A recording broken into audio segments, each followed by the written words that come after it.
ancien ministre de l'Emploi et de la Formation. Il m'a semblé que c'était la formation et l'emploi, l'étiquette à l'époque. Et élu récemment, brillamment, député de la nouvelle Assemblée. Et je lui souhaite, comme à ses collègues de cette Assemblée, bon courage pour faire face aux défis, aux urgences et aux ambitions qui les attendent tous. La bienvenue à Si Shihabuddin, au professeur Shihabuddin, ancien directeur de l'ENIT et actuel directeur général de l'enseignement supérieur, Assi Mohamed Jawa. Vous le connaissez maintenant, on lui a même rendu un hommage particulier. C'est Mohamed Jawa, professeur d'enseignement supérieur des universités, était le promoteur de toute cette opération, avec bien sûr l'école polytechnique, mais son antichambre, l'IPEST, les classes préparatoires, etc., et qui a su attirer autour de lui une équipe pour lancer ce chantier. C'est Abdelaziz Hallab, ingénieur éminent et dynamique, président de la Fédération de l'électricité, de l'électronique et des tas d'autres choses. Le nom est très compliqué. Et bien sûr, dirigeant d'entreprise. Est-ce qu'il y a d'autres titres? Pas vice-président du TICA? Non, pas encore. Si Nasr Ammar, professeur Nasr Ammar, de l'équipe de départ, et qui continue, et actuellement président du directoire d'Esprit. Je ne sais pas si ça s'appelle comme ça, à peu près. Si Bajet Boussafara, président directeur général de Talent. Talent Tunisie. Sima Dihwas serait un peu fâché. Directeur général de Talent Tunisie. Bien sûr, c'est un titre très important, mais pour nous surtout, c'est un ami fidèle de l'école, un partenaire sûr, et puis qui participe au conseil de perfectionnement de l'école. Si Salah Al-Hannachi,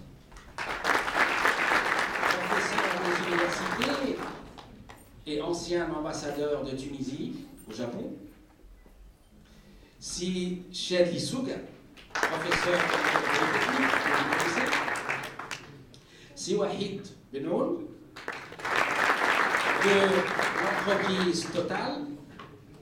C'est une grande entreprise, vous le savez, et partenaire fiable de l'école polytechnique. C'est Khaïsdel, ancien élève de l'école polytechnique de France et de l'école des ponts, et puis PDG pendant de longues années, fertile, de la compagnie des phosphates de Gafsa et du groupe chimique de Tunisie, et également ami fidèle de l'école polytechnique et qui a siégé dans son conseil de perfectionnement. Si Abjdil Trabetsi, de l'entreprise Logimas, partenaire de l'école polytechnique, et nous en sommes très heureux et fiers, et Sitar Chabir de l'entreprise Léonie, aussi partenaire de l'école polytechnique et ami sûr. Nous allons parler des nouvelles tendances de la formation des ingénieurs. À vrai dire, c'est une discussion qui tombe à propos avec un anniversaire où on s'arrête pour voir ce qu'on a fait et qu'est-ce qu'on pourrait faire de mieux.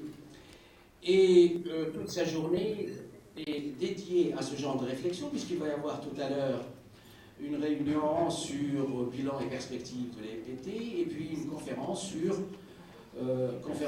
animée par nos camarades Bordier et Nussbaumer sur la formation, l'adaptation de la formation des ingénieurs à la mondialisation.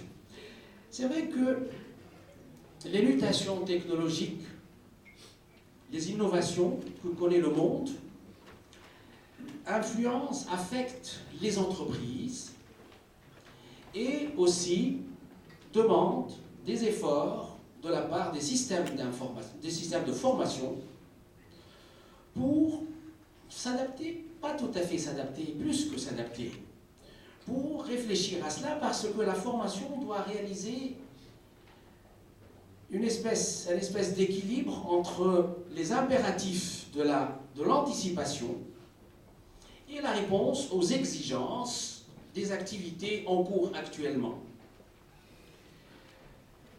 Dans ces remises en question, un facteur important dans la formation, qui est la relation avec le monde professionnel, doit être aussi réexaminé et renouvelé et innové.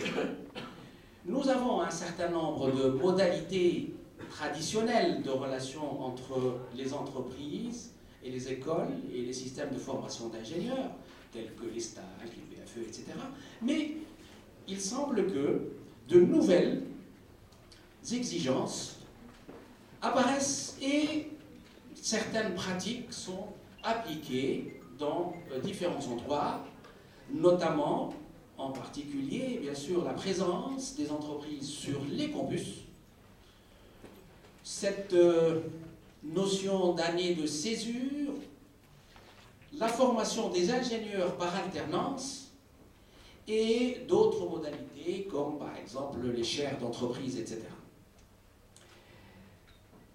Notre échange, ce qui est souhaité de notre échange, c'est de jeter un regard, d'examiner ce que nous faisons, ce qui se passe actuellement, de faire une petite évaluation éventuellement, mais surtout de prospecter les nouvelles formes et les innovations à apporter concrètement dans les systèmes de formation.